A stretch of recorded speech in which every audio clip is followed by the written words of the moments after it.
Bismillah. Ini indahnya tafsir ini nih. Bismillahirrahmanirrahim, halaman 41. Nomor 32.202. Ini Masya Allah, riwayatnya dinomorin nih. Ya, sampai puluhan ribu riwayat untuk menafsirkan ayat. Qala al-muallif rahimahullahu taala haddatsana Ibnu Abdul A'la qala haddatsana Ibnu Thawr an Ma'mar an Qatadah mithlahu wa qawluhu yauma tarjuf rajifah.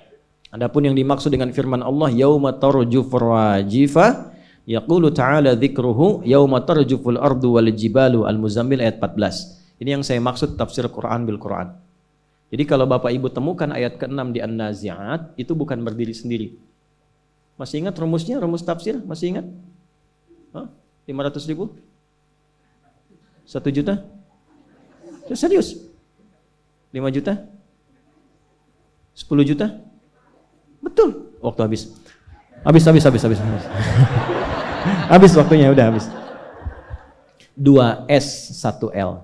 Ingat itu, rumus tafsir. 2S 1L. Catat, nanti kalau saya tanya lagi, sudah tahu jawabannya. Insya Allah saya tanya lagi, ya, tanpa hadiah. Itu 2S itu 1 siyak, 2 sibak, L-nya lihaq. Siyak itu ayat yang dibaca, sibak itu hubungan ayat yang dibaca dengan ayat sebelumnya. Lihaq adalah hubungan ayat yang dibaca dengan ayat setelahnya. Jadi jadi penafsir itu tidak main-main. Kita baca misalnya An-Nazi'at di ayat yang ke-6, yauma tarjufu rajifah, di mana ditemukan kata yang sama, kata rajifah dan tarjufu di ayat sebelum An-Nazi'at. Cari sampai Al-Fatihah dan cari sampai An-Nas. Cari ke belakang disebut dengan sibak, cari ke depan disebut dengan lihaq. Ayatnya disebut dengan siyak. Itulah menafsirkan Al-Quran begitu. 6.236 ayat, dicari ke semua korelasinya. Itu adalah tafsir ayat dengan ayat. Jelas? Nah, tafsir ayat ini juga bisa diketahui dengan penjelasan di Al-Muzammil ayat yang ke-14. Ya. Yauma tarjuful ardu wal jibal. Nanti yang sering diperebutkan dunia nih, kadang-kadang sengketa dan sebagainya. Yang disengketakan itu sudah hilang, habis semua, bahkan hancur. Ya. Ini ada sengketa tanah, perebutan tanah. Kata Allah, apa yang kau rebutkan itu satu saat yauma tarjuful ardu, tanah yang kau sengketakan hancur. Sekali tiupan, pap, hancur. Dulu sami'na, dengar ayat, gak ada yang rebutan lagi, wakaf. Berbagi, secukupnya hidup untuk beramal. Luas beramal, boleh. Tak mampu beramal, dia bagi. Karena dia tahu yang dipijak itu satu saat hancur semua. Tinggal persaksian yang dipijak itu bersaksi apa.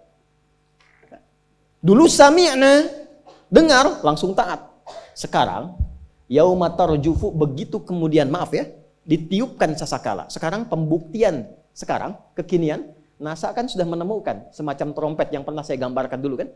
Semacam trompet sasakala itu. Dan kita kan ada di ruang itu. Begitu suara keluar dari sifat yang seperti trompet itu, boom, hancur semua. Ayatnya sudah dibuktikan dari 15 abad yang lalu, sekarang sudah ada pembuktian secara ilmiahnya.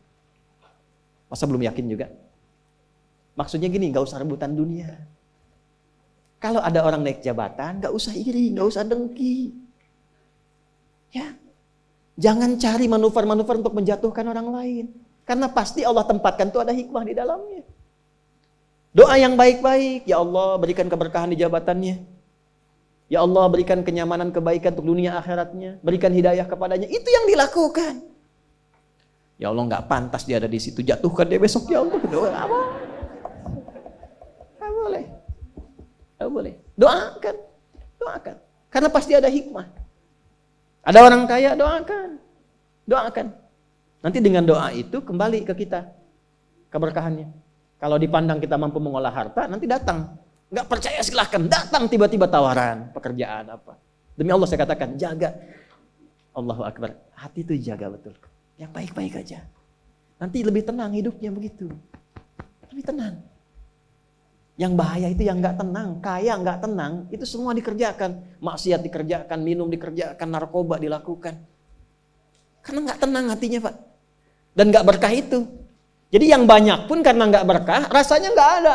Capek sendiri, kerja lagi, cari lagi, pikirin lagi. Gak sempat sholat, gak sempat baca Quran. Yang paling parah, harta yang dihasilkan, dia bahkan tidak menikmati. Itu yang paling bahaya. Jadi ayat ini ingin memberikan kesan bahwa ketika masuk ke ayat 6 dan seterusnya, jangan pernah mengagungkan dunia terlalu dalam. Karena itu akan mencelakakan Anda dan mengantarkan pada jurang yang tiada tepinya. Sampai kiamat tiba.